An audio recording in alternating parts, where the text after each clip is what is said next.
байни шаҳру ноҳияҳои вилоят масоҳати бештари кишти пахта дар ноҳияи Зафаробод мавҷуд аст. майдони кишти пахта дар ноҳия дар соли 2023 11172 гектарро ташкил додааст ва бояд мувофиқи нақша дар ноҳия 33571 тонна пахта истеҳсол карда шавад. то имрӯз дар ноҳия наздик 60% ҳосили пахта ҷамъоварӣ гардидааст. бино ба ҳолат дар хоҷагиҳои кишоварзӣ ҳосил вуҷуд дорад.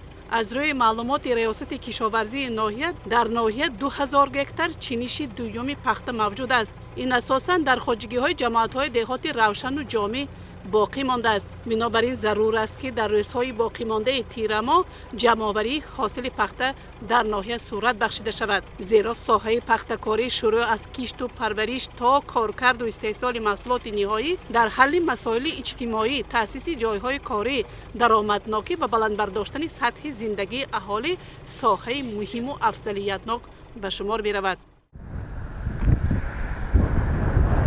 ноҳияи Зафаробод дар сурати таъмини нақшаи истеҳсоли пахта имконияти бештари мусоидат ба рушди соҳаи коркард вазъи иҷтимоӣ иқтисодии минтақа дорад, зеро асоси иқтисодиёти ноҳияро пахтакорӣ, истеҳсоли пахта ва коркарди он ташкил медиҳад. таъмини даромаднокӣ аз соҳа барои рушди соҳаҳои ноҳия хусусан иҷтимоиёт муҳим аст. ташкили кори кашонидан ва қабули пахта дар марказҳои қабулу корхонаҳои коркард яке аз омилҳои самараи ҳосилгундорӣ мебошад. طبق معلومات در ناحیه 10 کارخانه‌های قبول و کارکرد پخته در سال 2023 فعالیت دارند و حجم زیادی قبول و کارکرد پخته به جمعیت‌های دارای محصولات محدود کانی گنج TCM19 و زفرآباد اینوست راست می‌آید. از جانب جمعیت دارای محصولات محدود کانی گنج 7000 تن و زفرآباد اینوست 6000 تن پخته خواجگی‌ها قبول گردیده به کارکرد اشیای خام پخته آغاز بخشیده شده است و تا جنبست موسم حاصلخونداری قبول پخته خواجگی‌ها جریان می‌گیرد.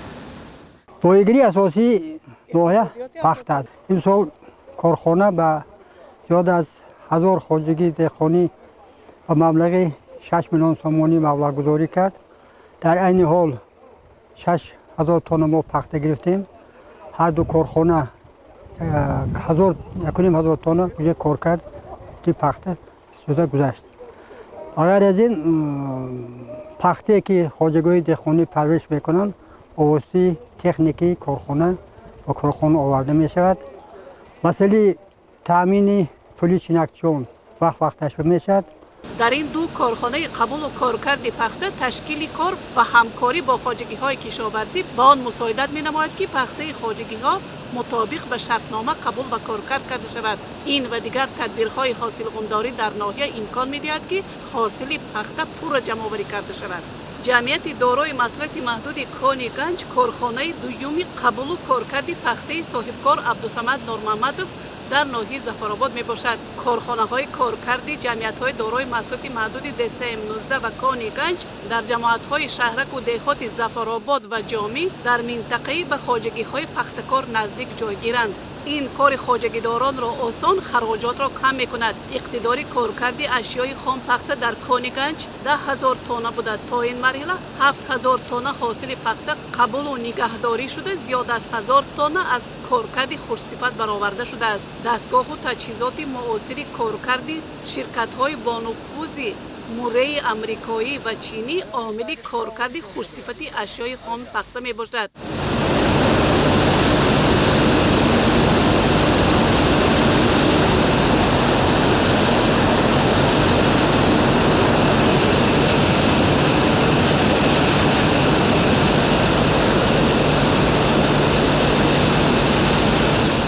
در برابر تامین کارکرد خوشصفت و استحصال نرخ بلند با برآورش تا 38-40%، همزمان کمخرجی تکنولوژی کارکرد و صفت صرفه نیروی برق مساعدت نمودن محصولناکی را بلند می‌بردارد. در زمینه کارخانه کارکرد پخته کارگاه کارکرد چیگید و استحصال روغنی رستنی نیز به راه مانده شده است. این تدبیر کارکرد پره‌ای اشیای خام و استحصال محصولات از پخته می باشد. با کاراندازی کارگاه روغنبراری چیگید استحصال خود کارخانه پر استفاده و از آن روغن رستنی خوراک چاروا استحصال کرده می شود.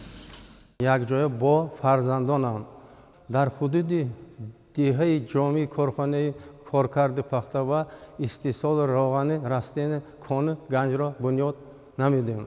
бо ин тадбир чанд нафар сокинони маҳаллӣ ба кори доимӣ ва мавсимӣ таъмин карда мешавад.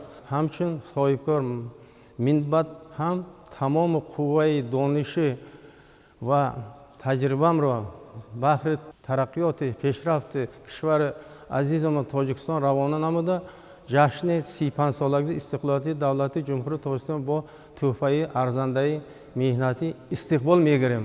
дар ноҳияи Зафаробод фаъолияти чунин корхонаҳои коркарди ашёи хом ва истеҳсоли маҳсулот аз он хусусан нахи пахта ин омили мусоидат ба рушди соҳа ҳамзамон саҳми соҳибкорон дар татбиқи ҳадафи муҳими саноатикунонӣ ба сурати мамлакат мебошад.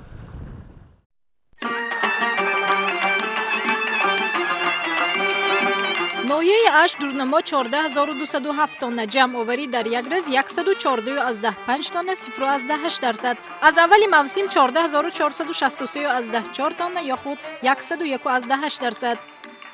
ноҳияи Бобоҷон Ғафуров дурнамо 18791 тонна, иҷроиши нақша дар як рӯз 359,9 тонна ё ин ки 1,9%. аз аввали мавсим 17371,6 тонна ё худ 92,4%. ноҳияи Спитамен дурнамо 14666 тонна, иҷроиши нақша дар як рӯз 50,2 тонна 0,3%. аз аввали мавсим 13349,9 тонна ё худ 91%.